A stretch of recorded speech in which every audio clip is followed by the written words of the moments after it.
नमस्कार दोस्तों।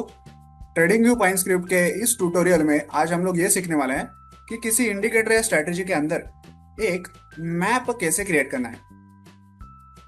मैप क्या होता है? ये एक डेटा को कलेक्ट करने वाली चीज है जिसके अंदर हम लोग हमारा कुछ डेटा सेव कर सकते हैं। और डेटा हमें कैसे सेव करना है? वो सेव करना है हमें की वैल्यू पेयर का यूज करके। ओके, तो चलिए, यहाँ पे एक इंडिकेटर फंक्शन है जिसका नाम मैंने दिया है मैप। सबसे पहले हमें मैप को क्रिएट करना है, तो कैसे करेंगे? मैप डॉट न्यू, इस फंक्शन को आपको कॉल करना है। अब जैसे मैंने कहा कि मैप में आपको की वैल्यू पेयर में डेटा भरना है, तो की कौन से टाइप की होगी और डेटा कौन से टाइप का होगा, ये टाइप्स आपको यहाँ पे मेंशन करने पड़ेंगे। जैसे मैंने यहाँ पे लिखा है कि मेरी की होगी स्ट्रिंग टाइप की और मेरा डेटा होने वाला है इंटीजर टाइप का, तो मैंने यहाँ पे वैसे लिखा हुआ है। अगर आप चाहें तो यहाँ पे डेटा को फ्लोट, बुलियन, लिस्ट कुछ भी मेंशन कर सकते हैं। वैसे ही की को भी फ्लोट, बुलियन वैसे कुछ भी आप मेंशन कर सकते हैं। मैंने यहाँ पे की को रखा है स्ट्रिंग और डेटा को रखा है इंटीजर। ठीक है, तो यहाँ पे अपना एक मैप क्रिएट हो गया जिसका नाम मैंने दिया है डेटा। अब इस मैप के अंदर मुझे कुछ डेटा भरना है, कुछ वैल्यूज को पुट करना है, तो कैसे करूंगा? देखिए, मैप डॉट पुट, इस फंक्शन को कॉल करना है। सबसे पहले हमारा जो मैप है उसका नाम लिखना है, देन हमें की और वैल्यू लिखनी है। देखिए यहाँ पे एक स्ट्रिंग टाइप की की मैंने लिखी है, इसका नाम है ए, और जो भी डेटा मुझे भरना था वो डेटा मैंने भर दिया। सिमिलरली फिर से map dot put function call किया, अपना जो मैप था उसका नाम लिखा, एक की लिखी और उसकी वैल्यू लिखी। ऐसे मैंने 3 बार किया है, तो 1 2 3 डेटा मैंने यहाँ पे स्टोर किया है। 1 की है ए, 2 की है बी, 3 की है सी। ठीक है, अब इन्हीं डेटा को हम लोग गेट करेंगे। अब तक तो हमने सेव किया है, हमें गेट भी करना पड़ेगा क्योंकि हमें कहीं पे यूज करना है उस डेटा को।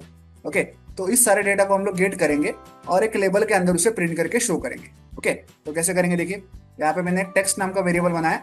हम लोग एक के नीचे एक ये डेटा सारा प्रिंट करके हमारे लेबल के ऊपर शो करेंगे। सबसे पहले ए वाला डेटा गेट कर देंगे। कैसे करेंगे? मैप डॉट गेट, इस फंक्शन का यूज करेंगे।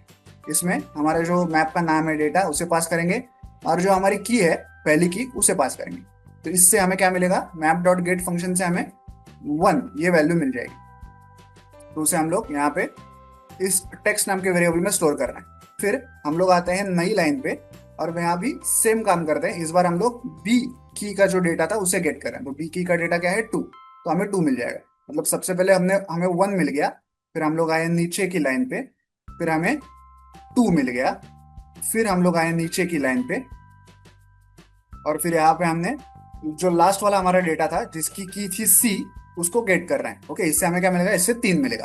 तो 1 मिलेगा, फिर 2 मिलेगा, फिर 3 मिलेगा। ऐसे एक के नीचे एक डेटा हम लोग लेबल के अंदर प्रिंट करना चाहते हैं। तो ये सारा डेटा हमें यहाँ पे इस टेक्स्ट नाम के वेरिएबल में मिल चुका है। और हम लोग सिंपली क्या करेंगे? एक लेबल को प्रिंट करेंगे चार्ट के ऊपर और वहां पे ये टेक्स्ट वाला जो डेटा था वो लेबल के ऊपर प्रिंट कर देंगे। ठीक है, तो आई होप आप ये पूरा कोड समझ गए होंगे। तो चलिए इस इंडिकेटर को चार्ट पे ऐड करके इसे चेक करते हैं। देखिए, मैं फिलहाल निफ्टी के 15 मिनट चार्ट पे हूँ। ये हमारा मैप नाम का इंडिकेटर है। ओके, तो यहाँ पे देखिए क्या हो रहा है। हर एक नई कैंडल के ऊपर एक एक लेबल ड्रॉ हो रहा है और लेबल के अंदर हमारे मैप के अंदर जो डेटा था वो सारा डेटा ऐसे प्रिंट होके आ रहा है, एक के नीचे एक, 1 2 3। ओके, तो आई होप आप ये पूरा कोड समझ गए होंगे।